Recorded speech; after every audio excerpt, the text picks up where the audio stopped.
Welcome back to Entertainment Talk. Today we're here to talk about the first 4 episodes of The Mandalorian on Disney Plus. I'm your host Matthew. Joining me today, my co-host is Robert. How are you today? I'm good. How are you doing? Not too bad, yeah. So as you know, some of you know, of course, it's been 2 weeks, 1 week, 2 weeks, I think, since Disney Plus finally launched in the UK on the 24th.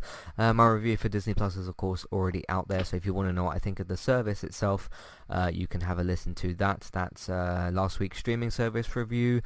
But yeah, we're here to talk about one of these shows on there, probably the most popular show, I think you could argue. The Mandalorian. Of course, you've seen all of this, all of the 8 episodes. We're here to talk about the first 4 because that's what's available in the UK at the moment. We'll start off spoiler free, just with some impressions and that sort of thing. What did you think? What do you think, just overall, of the Mandalorian? What have you seen? Overall, overall, I thought it was a really great series. It was a really great show. It highlights several things.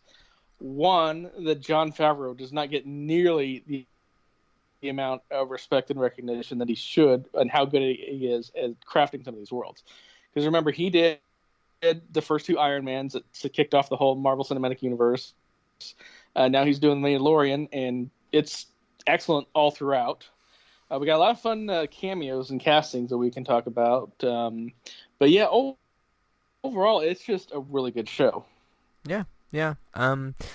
Yeah. Someone who's seen obviously the first 4 episodes. I mean, they're basically making a TV show on a film budget, and you can really see that come through, and it really stands out budget wise. I think the action from the show has been really good, and I mean, for someone who didn't love, but liked this new trilogy of the Star Wars films that we got, I do think it was quite a smart idea to, okay, let's switch away from the Force and lightsabers and Jedis and go with, a bounty hunter, a Mandalorian.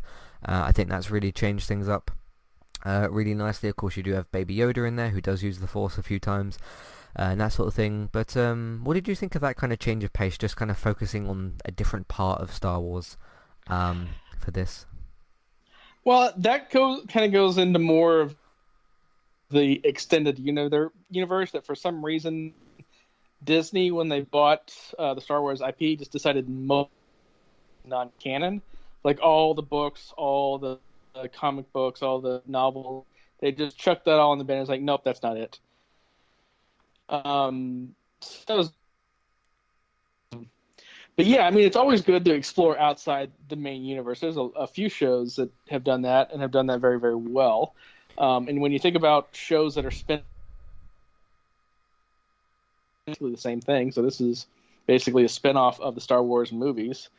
The really cool thing is that unless you look it up on the listing of the actors, you never really know who somebody is. Like the cool, I forget how you say his name. The basically the mechanic dude that the Mandalorian hooks up with Yeah. in the second and third. That's Nick Nolte. It's weird that Oh, it's Nick okay. Nolte, but that's Nick Nolte. Yeah. The casting that I like the most is because he's been out of the public consciousness for so long. Is the client? I don't. I know you probably saw the name in the credit listing, but did you recognize the name at all? No, no. Who are you talking about? The guy's name is Werner Herzog. He's mostly known as a director. Okay. He's really, really good at directing mad people. The Flying Doctors in East Africa is a good one to watch. One that would probably be the easiest to watch is an old Nick Cage film called Bad Lieutenant, Port of Call, New Orleans. Deeply disturbing. Deeply, deeply disturbing. But he's done a lot of like really crazy movies as a director, and he's done a lot of interesting stuff, and it's kind of cool to see him in front of the camera. Mm. Um, but yeah, he's another one, another good one that you might be able to find since it's more of an art house film. Is called Aguirre: The Wrath of God. It's a 16th century. The ruler and insane Don Lope de Aguirre leads a Spanish expedition in search of El Dorado. Also, very deeply disturbing movie, but it's very cool. It's one of those that you got to be in the right mindset to watch. But if you can and you can watch it, it's a great watch. Cool. Cool. But yeah, do you have the same thoughts on, like, obviously the budget is really coming through on this thing. You can absolutely see that on the screen. What do you think of that side of things? Oh yeah, budget is absolutely top notch. Everything looks amazing. Um, I mean, there are some quirks to it. There are some flaws to it, but you can definitely tell it's a Jon Favreau thing. Yeah. And him and Joss Whedon have the same kind of style in that they know when to put in a comedic beat. The perfect example, if you go back to the first Avengers movie, in the final Battle of New York, there's a scene where Thor and Hulk are beating up one of the giant, like, whale-sized Chitauri, and they manage to take it down, and they crash it, and they're just standing there all exhausted. And all of a sudden, Thor just Hulk punches Thor off screen, and it's a nice little comic break in between all the action. There's a similar scene in episode 2, which it's not really spoilery, but it's a little-ish. There's the scene where the Mandalorian recognizes Gina Carano's character, and they both kind of sneak outside and then have kind of a fight scene. And then all of a sudden you hear this giant slurping noise, and they both look over, and there's Baby Yoda drinking from his drinky drink. That was brilliant. Yeah. Yeah, you haven't even seen the best part. No spoiler, but I'm just giving you a heads up. The opening 4 minutes of episode 8, I almost fell out of my chair laughing so hard. I'm not going to say who's involved, what's involved, or anything. I was in tears. I was crying. It was so funny. Now, it might not be as funny to some people, but as someone that's been a longtime Star Wars fan, it was hilarious. Cool. I look up that. But yeah, I mean, the whole series I was really impressed with. I hope they do more side things, because I'd like to, because there's so much lore and there's so big of a universe that they created for Star Wars. I'm sure that there's going to be some decent stories that could be brought out of that. Yeah, definitely. So, what are your thoughts on Baby Yoda then? It was a crime that they did not have that toy ready. And they'd already had that once before when Toy Story 1 came out, and it was a huge thing, and they didn't have their merch line ready. And they actually referenced that in Toy Story 2, mocking themselves for a little self-deprecating humor. The fact that there is not an official Baby Yoda toy out and was ready to go day one, I find it hard to believe that nobody said everybody's going to want to buy this thing. Yeah. And just a week ago, Hasbro put up a motorized Baby Yoda toy for pre-order that's about, I don't know, your standard teddy bear size with wiggly ears. But yeah, the fact that we've got that big time jump between when Disney Plus came to the US and when Disney Plus came to the UK, and you're 4 episodes into that, and nobody still has an official Baby Yoda toy. Now you can buy some merch from that, but that's just people making it on their own. It's not official. Right. And right. Disney's very, very aggressive with its IP. Yeah. Those will get down. Those will get shut down quick. Yeah. Yeah, I think Baby Yoda's, an excellent kind of comedic addition to the show. Like you said, with that scene where he's kind of slurping the drink or the tea or whatever was just brilliant. And there's like other bits where I think in the first or the second episode where he's in his like ship or whatever, and he's telling Yoda like not to press any buttons, and Yoda's trying to sort of get out, and that was brilliant as well. So I appreciate those moments as well for the series.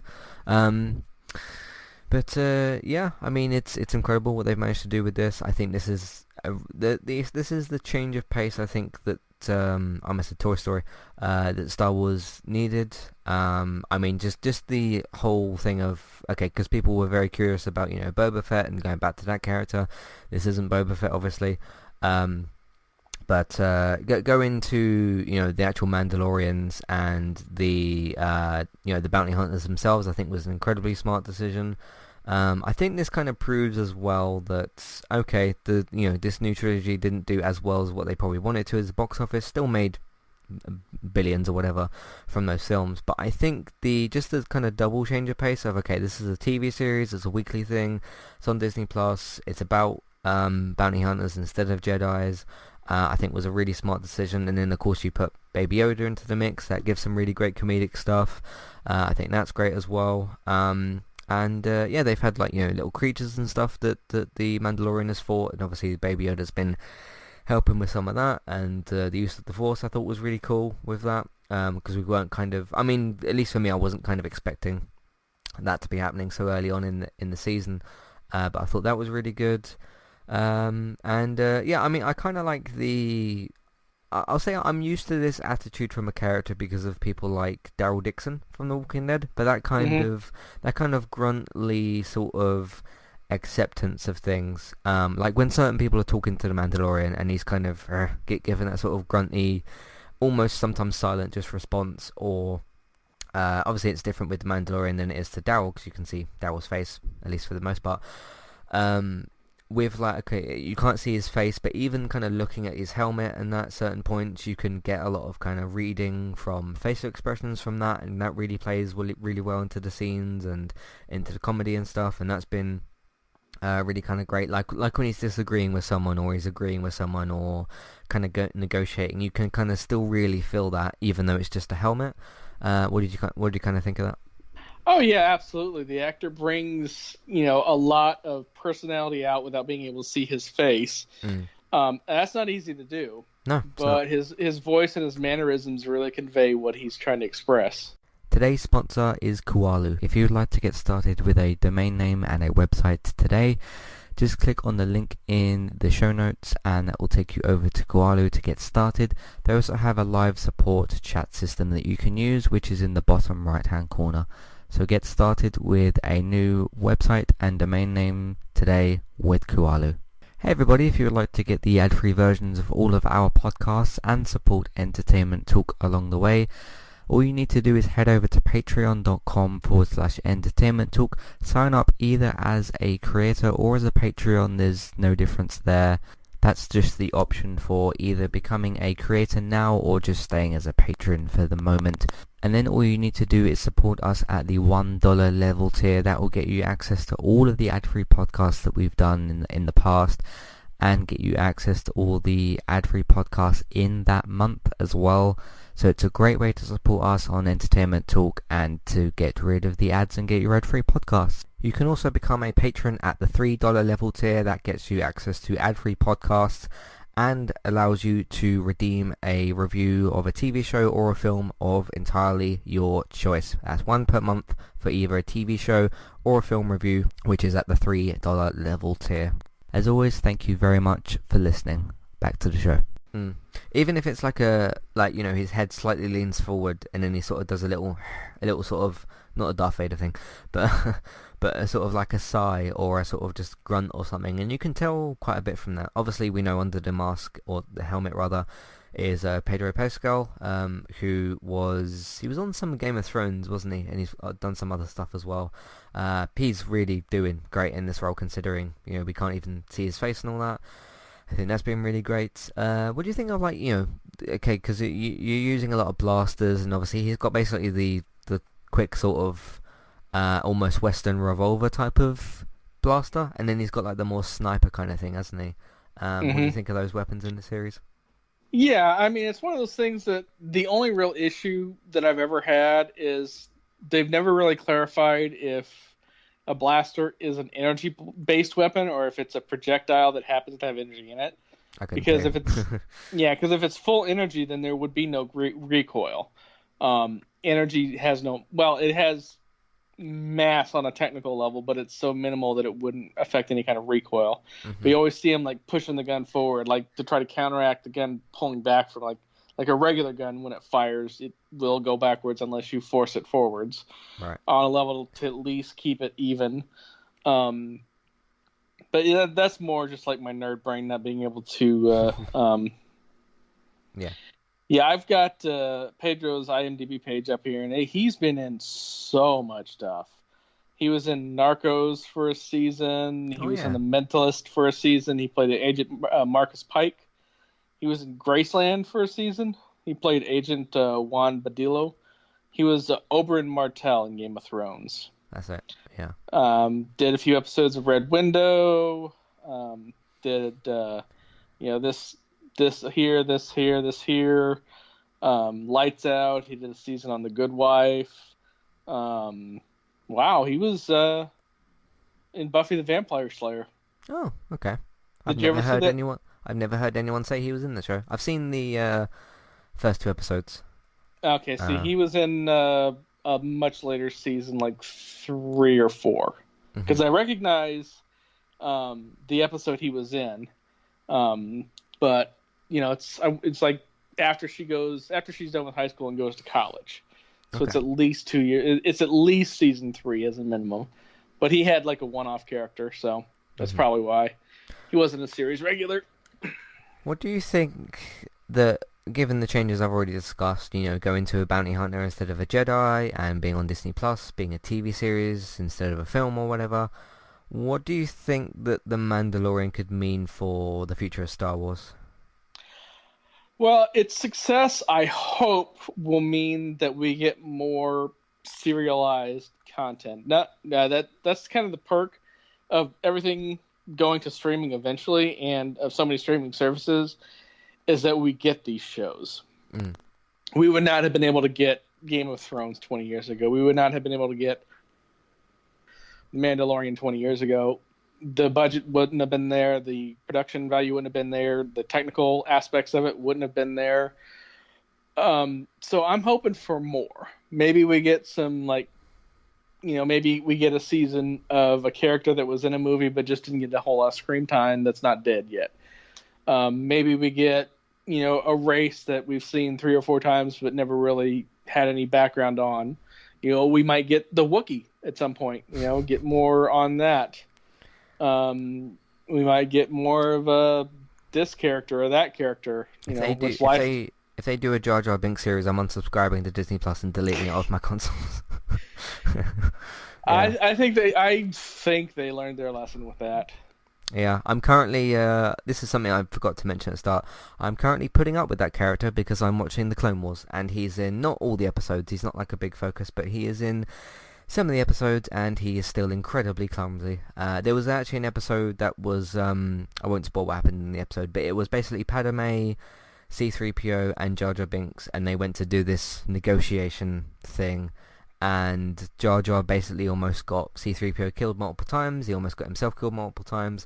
So yeah, like I said, if they come out with that, I'm unsubscribing to Disney Plus, I'm deleting off my Xbox and my PlayStation and my phone. I'm only joking, obviously, but yeah, obviously they probably won't go anywhere near that character. I mean, you've got the Obi-Wan series coming, with Ian McGregor himself returning. Ian McGregor returning with that character. That should be cool. You've got obviously season 2 of The Mandalorian, which should be really good.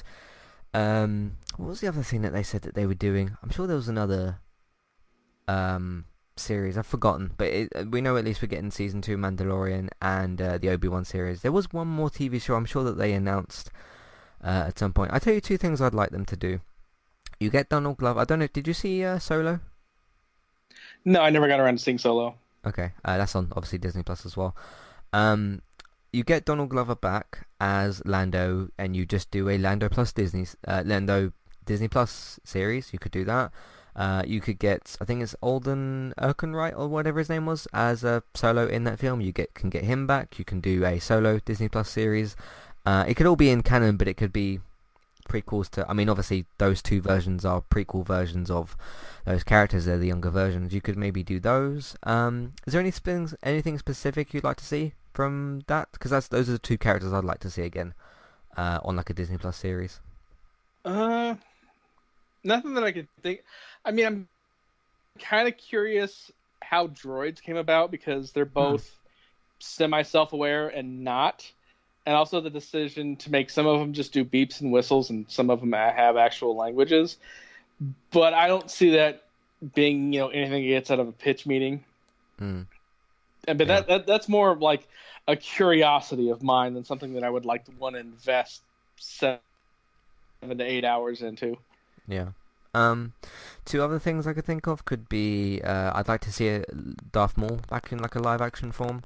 or possibly what's the other character? Boba Fett back. Those are two characters that didn't really get a whole lot of screen time. You could do some stuff with them maybe.